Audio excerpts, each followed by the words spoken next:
দৈনিক কালের কণ্ঠে প্রকাশিত প্রতিবেদন থেকে জানা যায় যে ইউক্রেনের রাজধানী কিয়েভে স্থলমাইন বিস্ফোরণে আহত হয়েছেন বাংলাদেশের রাজবাড়ির ছেলে আরমান মণ্ডল।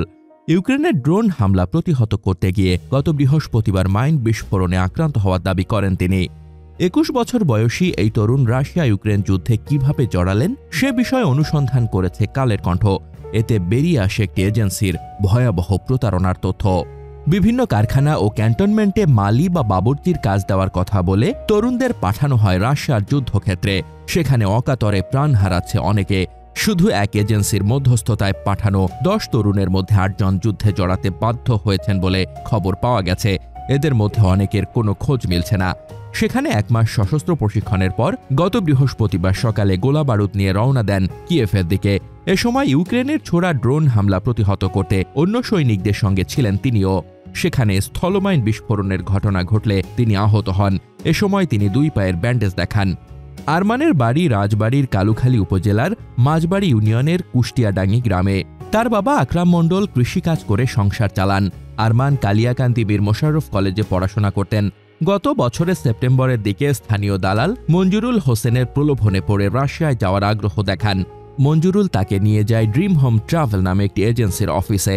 এজেন্সিকে ৮ লাখ টাকা পরিশোধ করে উন্নত জীবনের খোঁজে দেশ ছাড়েন আরমান। সংসারের হাল ধরতে গিয়ে প্রতারণার ফাঁদে পড়ে নিজের জীবন এখন বিপন্নপ্রায়। গত বছরের ২৩ সেপ্টেম্বর ফেসবুকে একটি বিজ্ঞাপন দেয় ড্রিম হোম ট্রাভেলস। এতে বলা হয় রাশিয়ার ক্যান্টনমেন্টে মালি ও বাবুর্চির কাজের সুযোগ রয়েছে। বেতন শুরু $১,৫০০ বা বাংলাদেশি মুদ্রায় ১,৮০,০০০ টাকা।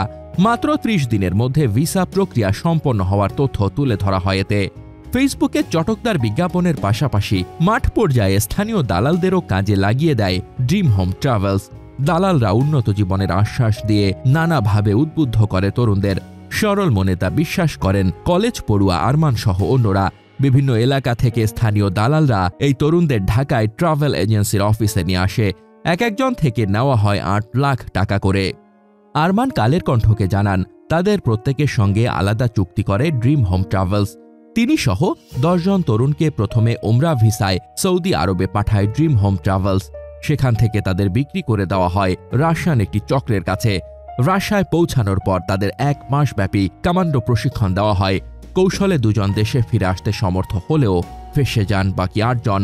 তাদের জোরপূর্বক মারধর করে যুদ্ধে অংশ নিতে বাধ্য করা হয়।